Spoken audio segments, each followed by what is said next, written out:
The next thing we're going to do, and probably the last, is adding audio. So let's say you are in your class and you decide that you want to record all your lessons so that your students can download them onto their iPods later and listen to them on the way to school, or listen to them at home if they missed the class. We're going to just add a new page, and we can just choose podcasts, and it'll open this page up for us. Now, as you can see, it looks like a video. Now, with podcasts, when you make them, you can choose to add pictures and stuff and choose where the pictures go. So, depending on what you're talking about, you can choose pictures. So, we can just leave it this as it is and go blah, blah, blah.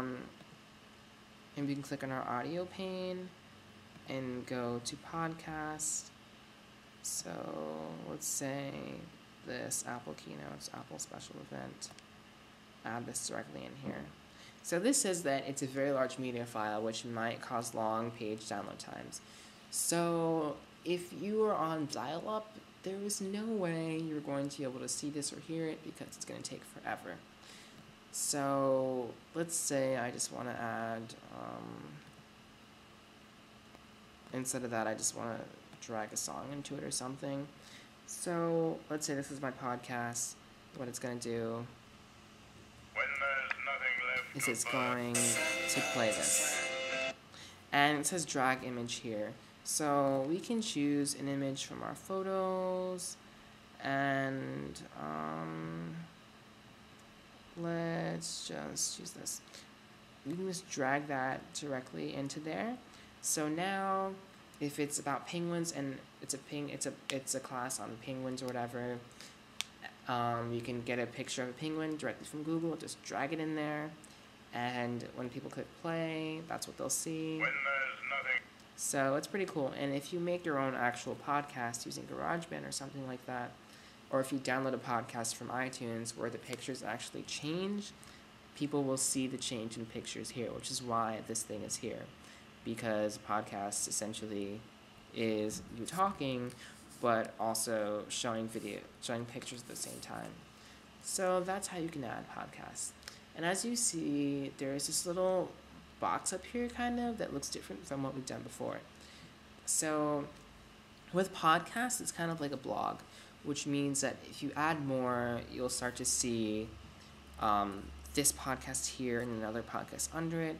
So you can click add entry, and it'll be the same thing. You can add another audio into it from here.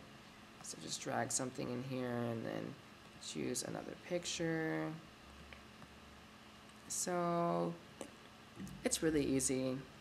And of course you can pretty much edit what they say.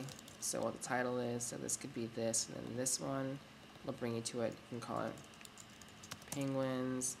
You can choose, for some reason you can't really move them around, so in order to move them around, you can choose what date they were made, because they're shown on a basis of when they were made. So if you choose that and then click enter, that'll automatically be brought up as the first one. So you have to do that if you want to be able to move them around. So just switch the dates around so that the more relevant one will show up first. Of course, we can change this to 2010. I don't know. It was just a template. And pretty much, if we can click on welcome, and it'll bring us back to our welcome page. You can click on movies, photos, which will show us our photos, the blank page that we made with our homework, the countdown, the second blank page we made with the map on our podcast.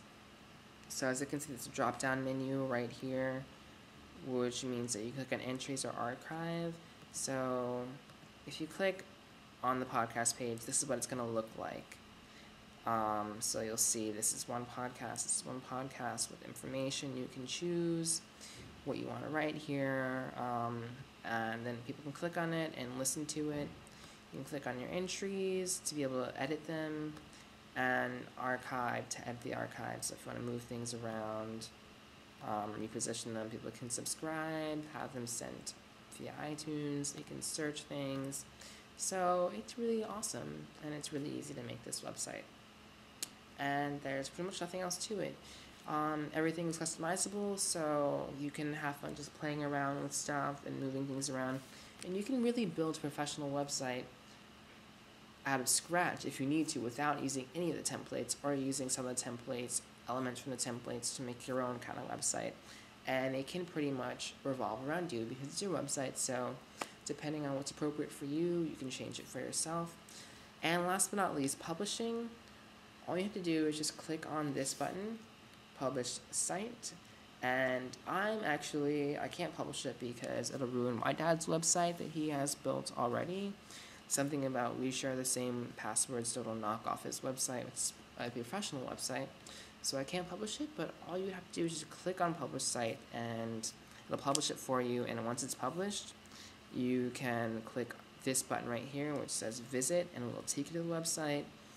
You can also, when it publishes, it'll say your website has just been published. Click here to share it with your friends, so you can share it via Facebook. You can also send an email saying, I updated my website, come check it out. So it's a pretty awesome tool to use, and it's really easy.